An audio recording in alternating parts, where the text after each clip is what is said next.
Hello everyone, and welcome back to another session of Bloodborne PvP and another weapon showcase.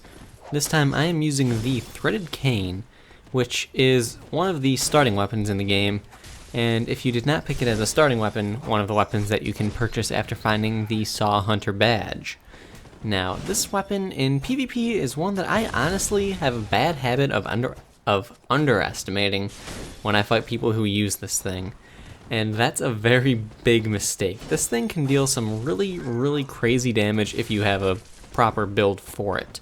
Now, getting started with the weapon, it has a strength requirement of 7 and a skill requirement of 9. It has an E scaling in strength, an A scaling in skill, and a B scaling in arcane. That makes this weapon very dangerous on arcane builds.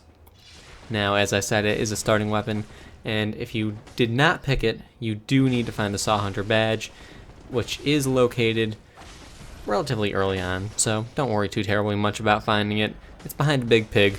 It's not too difficult to find. Don't worry about it. So, that's that. Now, at plus 10, this weapon has a physical base damage of 156, and for me, with average blood gems between 18 and 21%, I have an attack rating of around 440, which is pretty decent. Now, this weapon has a few really good things going for it. First off, in its first form, it's got some really good fast sweeping R1 attacks that are slightly different than a standard longsword, so they look nice, they look spiffy, and they're all really reliable attacks. There's no huge blind spots in them. It also, with its R2s, has some pretty good range with the thrust. It's a decently fast attack if you don't charge it, and you can do some fun things with some thrust damage increasing blood gems if you feel like going that route. So that's that. Now, the second form of this weapon is where it really shines, in my opinion. Now, that being said, you do need to go back and forth between both forms to be good with this weapon. The second form, it's got a few issues with the linearness of its attacks, but I'll get to that in a second.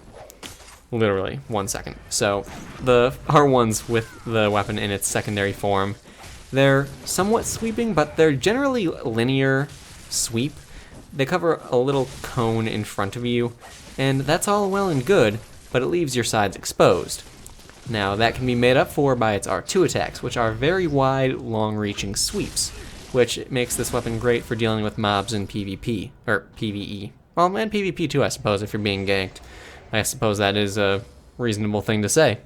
Now, aside from all of that, its second form, its R2 attack has a point, or the second form R2s deal 1.34 times damage, and that's not bad, especially considering you can't charge those second form R2s. So that's pretty good, in all honesty. That's got a fair multiplier to it for an uncharged attack.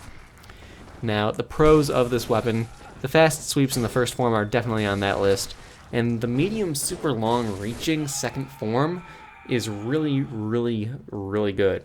It's good for dealing with mobs, it's good for dealing with gankers, and it's good for catching people off guard because if they are like me, they will underestimate how far this thing can reach, and they'll underestimate how much damage it will deal.